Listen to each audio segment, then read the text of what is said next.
Hello students, welcome to my channel basic education. इस video में हम पढ़ेंगे क्लास 7th का साइंस का chapter 18, that is waste water story. Okay, so हमने वेस्ट वाटर देखा है, जो डर्टी वाटर होता है, सिंक्स, शॉवर्स, टॉयलेट्स, लॉन्ड्रीज में ये सारे वेस्ट वाटर होते हैं। ओके, कभी आपने सोचा कि वेस्ट वाटर कहाँ से आता है और कहाँ जाता है? तो इस चैप्टर में हम पढ़ेंगे how to manage waste water. Okay, world water day हम सबको पता है 22 मार्च को मनाया जाता है।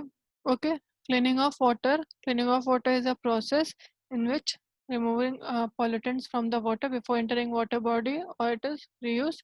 वाटर को रीयूज करने से पहले उसमें से pollutants को निकालना, इस प्रोसेस को क्लीनिंग ऑफ वाटर कहते हैं। What is sewage? Sewage is a waste water that is released by homes, industries, hospitals, office। यहाँ सबसे जो वेस्ट वाटर निकलता है उसको हम सीवेज बोलते हैं। ओके, और जो इम्प्योरिटीज वाटर में प्रेजेंट होती हैं उनको हम कंटामिनेंट्स बोलते हैं। डिफरेंट इम्प्योरिटीज होते हैं, like organic impurities or human faeces, animal waste, oil, urea, pesticides, herbicides, ये सारी ऑर्गेनिक इम्प्योरिटीज हैं। इनऑर्गेनिक इम्प्योरिटीज जैसे nitrates, phosphate, metals etcetera. Nutrients like phosphorus and nitrogen. Bacteria like cholera, typhoid cause करने वाले like salmonella typhi. Other microbes जो dysentery cause करते हैं। ये सारी इम्प्योरिटीज होती हैं वाटर में जो प्रेजेंट होती हैं। जो हम बड़ी बड़ी पाइप्स देखते हैं उन्हें हम सीवर्स बोलते हैं। ओके, ये कंबाइन होकर सीवेज का फॉर्मेशन करती हैं। अब हम देखेंगे how to treat waste water. Okay, यहाँ पे क्या एक्टिविटी है, इसमें आपको एक ग्लास लेना है जिसका थर्ड फोर्थ वाटर से फुल हो।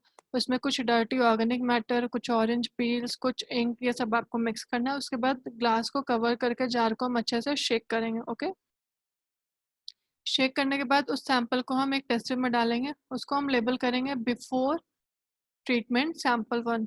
ओके, देन क्या करेंगे, एक एरेटर में हम अपना सैंपल रखेंगे। ओके, उसको ओवरनाइट हम छोड़ देंगे विदाउट डिस्टरबेंस। अगर आपके पास एरेटर नहीं है तो आप मैकेनिकल स्टायरर का यूज़ कर सकते हैं। उसके बाद आफ्टर एयरेशन आपको जो सैंपल मिलेगा उसको आप एक सेकेंड टेस्ट ट्यूब में डालेंगे। उसको मेंशन करेंगे आफ्टर एयरेशन सैंपल 2। देन फिर आपको क्या करना है, एक फ़िल्टर पेपर लेना है।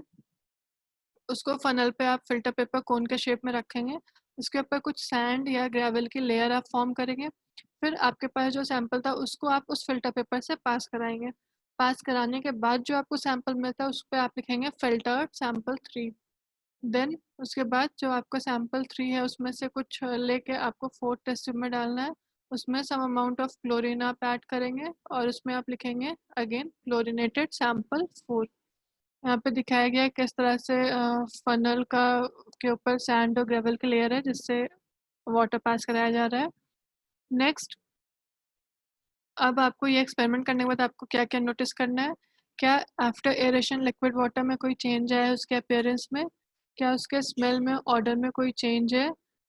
सैंड फिल्टर पेपर के बाद, फिल्ट्रेशन के बाद क्या रिमूवल होता है? कलर में, ऑर्डर में क्लोरीन ऐड करने की वजह से क्या क्या चेंज आया है? ओके, अब हम यहाँ पे पढ़ेंगे waste water treatment plan, how to treat waste water. सबसे पहले क्या करते हैं, वेस्ट वाटर जो भी होता है उसको लार्ज स्क्रीन से पास कराते हैं। बाहर स्क्रीन से पास कराने पर क्या होता है, जो भी लार्ज ऑब्जेक्ट्स होते हैं जैसे कैंस, स्टिक, प्लास्टिक बकेट्स, ये सारे रिमूव हो जाते हैं। सेकंड सेकंड आप उसको एक टैंक में डालते हैं, बड़े टैंक में, जहाँ पे उसकी वो वेस्ट वाटर की जो स्पीड होती है वो डिक्रीज होती है, जिसकी वजह से जो सैंड या ग्रेवल ये सब पार्टिकल्स होते हैं ये सेटल डाउन हो जाते हैं नीचे। थर्ड स्टेप आप क्या करते हैं, लास्ट टैंक में आप वाटर को फ्लो कराते हैं जिसमें मिडल में एक स्लोप होता है।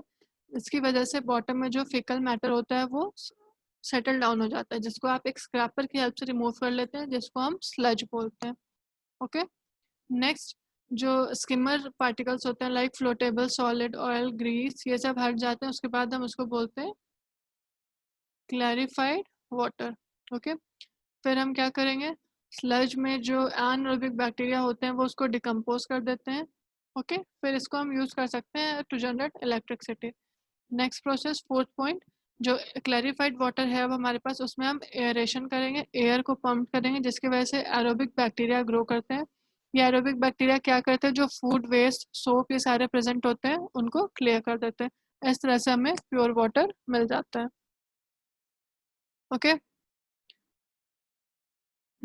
सो हमें क्या क्या हेल्प कर सकते हैं वाटर को रिमूव होने से। फर्स्ट कुकिंग ऑयल, फैट्स, ये सारे जो होते हैं ये हमें डायरेक्टली ड्रेन में थ्रो नहीं करना चाहिए, जिनकी वजह से ड्रेन या पाइप्स चोक हो जाती हैं। ओके, इन्हें हमें डस्टबिन में डालना चाहिए। केमिकल जैसे पेंट्स हैं, सॉल्वेंट्स हैं, इंसेक्टिसाइड है, ये माइक्रोब्स को किल करते हैं। ओके, नेक्स्ट टी लीव्स हैं, जो solid food, soft toys, cotton, sanitary pads हैं, ये सैनिटरी टॉवल्स हैं, ये सारे हमें डस्टबिन में फेंकने चाहिए। डायरेक्ट हम अगर इन्हें ड्रेन करते हैं तो ये ड्रेन को चोक कर देते हैं। Next sanitisation and disease. Okay, large fraction of people defecated in an open on dry river beds, जो ओपन में defecation होता है जिसकी वजह से जो फीकल मैटर है, ह्यूमन एक्सक्रीटा है, वो अगर उसका प्रॉपर ट्रीटमेंट नहीं होता है तो it is very hazards for health, ये हेल्थ के लिए बहुत ही डेंजरस है। इनसे बहुत सारी डिसीज कॉज होती हैं जैसे cholera, typhoid, polio, dysentery, meningitis, hepatitis etcetera. Okay, so इनका प्रॉपर ट्रीटमेंट ज़रूरी होता है। अब बहुत सारे ऐसे प्लेसेस में अल्टरनेटिव सीवेज डिस्पोजल के मेथड आ गए हैं जिसको on site sewage disposal system बोलते हैं। ये बहुत ही लो कॉस्ट होता है, जहाँ पे प्रॉपर सीवेज सिस्टम नहीं होता वहाँ पे हम इन्हें यूज़ कर सकते हैं। Okay, sanitization at public place. Public place पे हमें किस तरह से सैनिटाइजेशन मेंटेन कर सकते हैं। कोई भी गार्बेज को हमें इधर उधर नहीं फेंकना चाहिए। Railway station, bus stop, airports, hospitals, इन सब सारे जो बिजी प्लेसेस हैं यहाँ पे हमें ऐसे ही कोई भी गार्बेज थ्रो नहीं करना चाहिए। ओके, पब्लिक प्लेसेस को क्लीन करना चाहिए।